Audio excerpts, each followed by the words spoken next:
sa lahat po ng mga Barda fans, Barbie Forteza and David Licaucos supporters, So, may panibago tayong updates for today's video kung saan ay pinag-uusapan pong isang interview, Kasi matapos pong umamin ni Mr. Jameson Blake, sa kanyang interview na si Miss Barbie Forteza daw ang nagpapasaya sa kanya ngayon habang siya ay nagpo-promote ng kanyang movie na Isla Babuyan.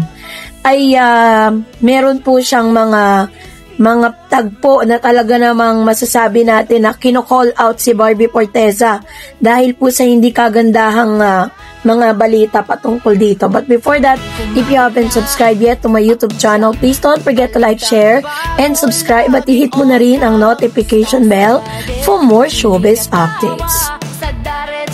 Of course, bago tayo magpatuloy sa ating updates for today's video, nais kong pasalamatan kayo for always watching and trusting this channel. Thank you so much sa inyong laging panonood at palagi ang pagsubaybay sa mga updates po natin. Maraming salamat po.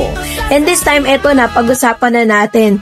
Napaisip lang po ako habang binabasa ko ito pong mga article na ito.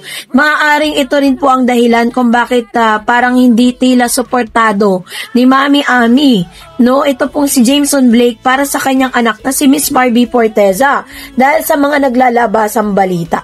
Biruin po ninyo, yung pong bagong movie po ni Mr. Jameson Blake, hindi po kasama si Miss Barbie Forteza, pero si Barbie po ang pinupulutan sa interview. Anong ibig sabihin nito?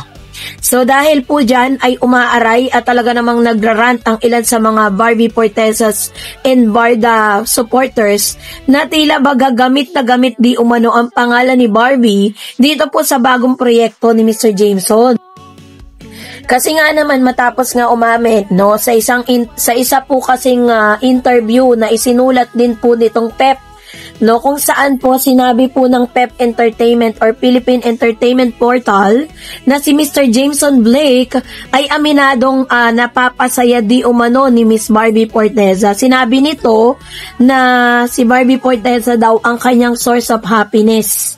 Inamin niya po yan sa publiko na talaga namang sinakyan ng maraming mga media outlet, at isa na dito ang PEP. Sabi niya po dito, ayan, sabi dyan, abala si Jameson Blake sa promo ng launching moving Geraldine Jennings sa Isla Babuyan na mag-showing na sa October 1, 2025. Pero hindi pwedeng gumimik sina Jameson at Geraldine dahil mas pinag-uusapan pa rin kay Jameson si Barbie Forteza.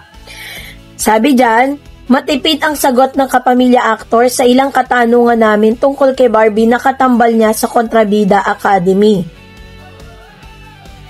We got closer, sabi niya. We got close because of the movie. Doon kami nag-meet sa Kontrabida Academy. Napangiting sabi ni Jameson noong Biyernes, September 19 sa Robinson's Magnolia. May common interest, we like to run, basta we're enjoying each other's companies together.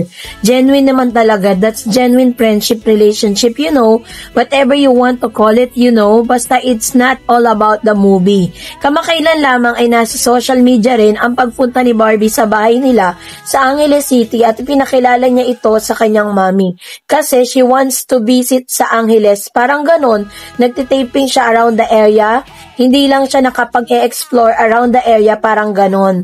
Basta we're enjoying each other's company together, sabi ulit ni Jameson. Umabot na ba sa ligawan ang closeness nila ni Barbie? Nanliligaw na ba siya? Paano pa? Sabi niya, matagal-tagal siyang nag-isip. Sort of, I guess it's really paano ko sasabihin? Early stage, kasi we just met dun sa movie So parang we wanna take our time to know each other on a deeper level. So dito po sinasabi ni Mr. Jameson na hindi pa pala talaga sila. Wala pa pong namamagitan sa kanila. Parang nasa getting to know each other pa lang sila. I respect her. She's very professional. That's why I look up to her nung first impression ko sa kanya, and very respectful, mabait siya, and very talented. Alam natin yun, nakita nyo yan sa movie. Basta pagkasama ko siya off-cam, parang she's really nice, very sweet, pero pag nasa scene na siya, parang nag-iibang tao, parang biglang ibang tao na siya. So I can see that she's very talented. Napapabalita rin na ang pagkikita ni na Jameson at dating boyfriend ni Barbie na si Jack Deberto at nag-uusap daw sila. Ang tanong, si Barbie ba ang pinag-usapan nilang dalawa? Wala naman. We didn't really get to talk so much. Yung napadaan lang, but we really didn't get to talk. Safe na sagot ni Jameson. Ngayon lang naging open si Jameson sa nararamdaman niya sa isang babae. At kay Barbie lang niya ito ginawa, sabi niya. Mabilis ang sagot niyang oo sa tanong kung si Barbie ba ang nagpapasaya sa kanya ngayon. Wala naman. Syempre, we all deserve to be happy naman minsan. So wala. Masaya ako, napangiting sagot ni Jameson. Nasisilip daw ni Jameson sa social media minsan, natutuwa siyang marami ang masaya para sa kanila ni Barbie. I can see naman natutuwa naman din ako. Syempre, wouldn't like that kind of support. So I really appreciate na may ganong klaseng support. And wala siya, syempre. It's always nice to be in a different perspective. And I really appreciate yung mga nakikita doon online. I'm not an active, sa TikTok, pero when I free time, I manage to check. Tapos nakikita ko rin yung comments ng iba, natutuwa naman ako sa ad ni Jameson. Mas bet ng fans sa kay Jameson malig si Barbie kaysa kay David Licauco. So yun po yung ilan sa mga katanungan, At this time is meron pa pong isang news na talaga namang grabe po yung sabi po ng isang news outlet naman, dahil matapos nga na parang itong si Mr. David or Mr. Jameson Blake, matapos niyang sabihin na si Barbie nga ang nagpapasaya sa kanya, may kalampungan, Ito po sabi po ng Abante Tonight, tunay na tabloidista. Sabi ng title, say mo Barbie Fortesa, Geraldine Jennings, napasabak sa laplapan lampungan kay Jameson Blake. So, ang sexy-sexy ng bagong aktres na si Geraldine Jennings sa atin, hindi niya yon pinagdamot sa pelikula nila ni Jameson Blake. Ang bongga naman kasi dahil bukod sa sexy, super kinis din si Geraldine.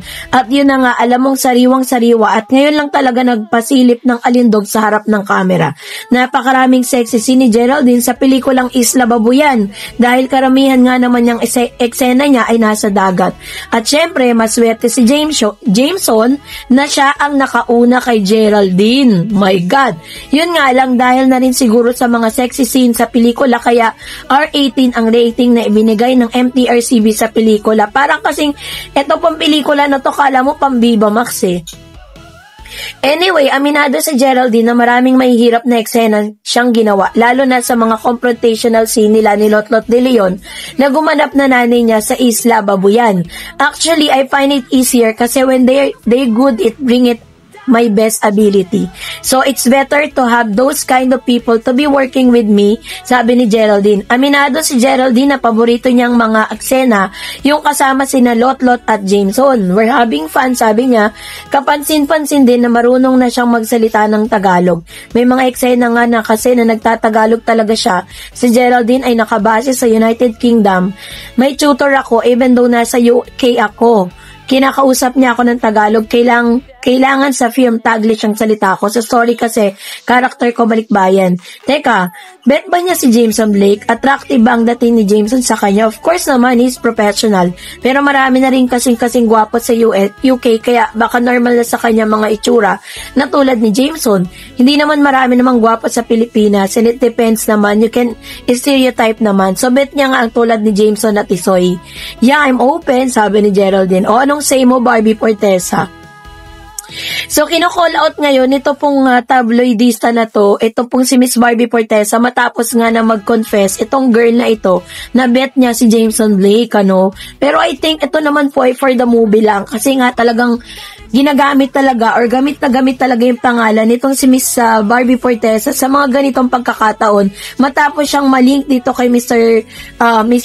Jameson Blake. Well, in fact, kung talagang masaya naman si Mr. Jameson Blake na gawin to, 'di ba? At mapayag naman si Barbie na mabanggit yung pangalan niya sa mga ganitong pagkakataon. Kaso nga lang, medyo nakikringe lang yung mga fans po ni Miss Barbie.